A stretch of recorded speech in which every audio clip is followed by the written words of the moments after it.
Bonjour, aujourd'hui on va voir comment faire un plan de vol relativement simple. Donc là j'ai choisi ma zone de vol, d'accord, on peut zoomer, dézoomer, à souhait. Ah oui, donc je suis dans Mission Planner Fly Data. Vous voyez que je suis pas connecté en fait, hein. Là je vais pas utiliser mon APM. Voilà, bon la petite croix rouge ça peut servir, ça nous sert à centrer exactement voilà, là où on veut zoomer. Donc on a différents styles de map possibles. Qui seront plus ou moins utiles selon leur mise à jour par exemple. Alors, j'ai pas choisi la bonne.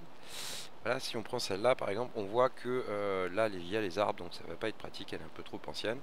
Certaines sont pas encore fournies. Donc on peut chercher, non celle-là non plus, c'est pas grave. Donc là voilà, on voit aussi hein, le statut au fur et à mesure si c'est en chargement ou pas. Après on peut voir qu'on peut aussi faire ses propres cartes hein, pour ceux qui veulent faire de l'OpenStreetMap ou c'est tout à fait possible. Donc là voilà, on va prendre Google Hybride. Donc là j'ai ma petite croix, pas de souci. Je vais agrandir un peu pour y voir clair. Alors pour poser mon premier point c'est relativement simple. Je clique du gauche et voilà, mon premier point est posé. D'accord, donc si je reste appuyé, un clic gauche il se déplace, pas de souci. Voilà, hop, on va zoomer un peu. Je vais en mettre un autre, pas très loin. Alors, hop, on va se déplacer un peu. Voilà.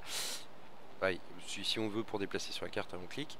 Alors le radius, c'est ce qui va nous donner le cercle qui est autour, c'est un peu la, la, la, la zone de vol. Alors le default alt, c'est l'altitude par défaut. Voilà.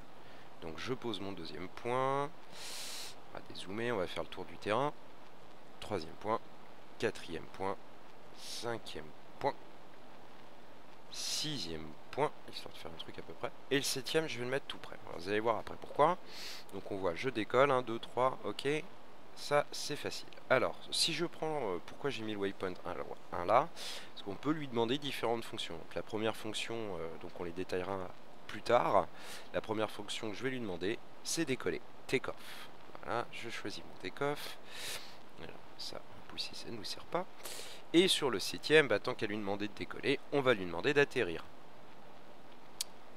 Voilà, pouf. Ok, donc voilà, là j'ai le 5-6. Je peux changer tout à fait les ordres en cliquant sur les petites flèches.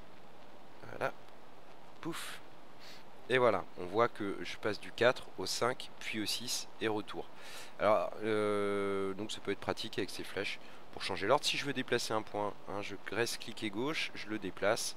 Ça s'ajuste automatiquement. Donc là, on voit qu'ils sont tous en altitude par défaut à 15. Ah bah non, pas le 1, tiens. Mauvaise idée. Voilà, 10.